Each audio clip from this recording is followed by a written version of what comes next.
Hey guys, how's it going? So today I'm just posting a little garden video. I will post day 9 of walking as well, but I just thought I'd post a little garden video. My yard is a small yard. It's 15 feet wide by 65 feet long. And I garden around the whole perimeter because I have kids. Well, not around the whole of it, but I'd say about 3/4 of the perimeter. And then I have my actual garden behind the house in a 5 by 15 area.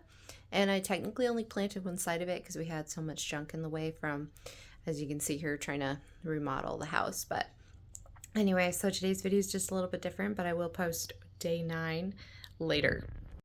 Here I have a couple of random tomato plants that are by the grill.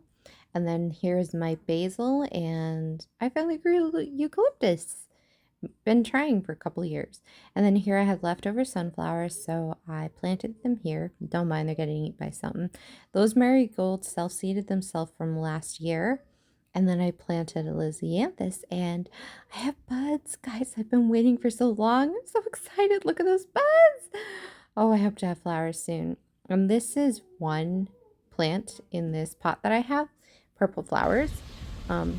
This is rhubarb. I just bought them this year. Victoria Red. I bought 3 plants. One of them had 2. Those first 2 are bigger because rhubarb don't like the roots disturbed. And then these 2 were squished into one, and I am shocked they made it, and I'm so excited, and they're doing well. These are strawberry plants that are special to me. My mother-in-law sent these to me. Thought I lost them all. I did cry, but no, some came back to life. And I'm going to try to propagate them because she's passing away, and this is kind of the last living thing she gave me, aside from my husband, before she's gone. And then these are volunteer sunflowers. They just came up on their own. We had sunflowers last year here. You can see a beautiful yellow sunflower with a pollinator inside. And then this one cross-pollinated for the orange and yellow, and then for the red.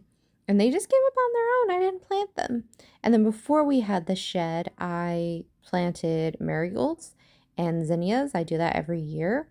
The marigolds I have self-seeded. They self-seeded themselves, and I have the zinnias in the back and some Japanese mustard that self-seeded itself. It's a beautiful aphid attractor, so the aphids and the bugs and the bunnies eat that instead of my plants. And then I planted sunflowers very close together just because I want to see if I could grow some cut sunflowers this year. And that's what they're looking like so far. You can't see any of this from the house because the shed hides it now. And those marigolds sprouted up of their own around it. And the back here, I have borage. And I know borage is edible and an herb, but I don't really like it, but the pollinators do. So this is a pollinator packet chaos garden that I just threw the seeds and watered it, and that's it. And I have zinnias, a couple of hollyhocks back here that are about to bloom. And, oh my goodness, what are they called? Morning glories. Yes, morning glories. I gotta pull out some of the old vines. So that's exciting. That's just in this corner. Just throw it in there. And it's a little shaggy, but it's for pollinators. And then here I have perennial, oh my goodness, what is this? Salvia. Yes. And I have, as you can see, I have to pull some grass that has grown in it, but I have perennial salvia and it's doing well. None of my irises bloomed this year, and none of my neighbors did either. And then this is apple mint. Absolutely love it. I have got to cut it back again. And then these are some more Lisianthus. There's no blooms on these. Planted at the same time. That's a failed mint that didn't grow. Can you believe it? I know how to kill mint naturally. And then these are the hollyhocks this year. They self-seeded. I mean, look at the bumblebee in this one. Isn't it beautiful? I didn't plant hollyhocks this year.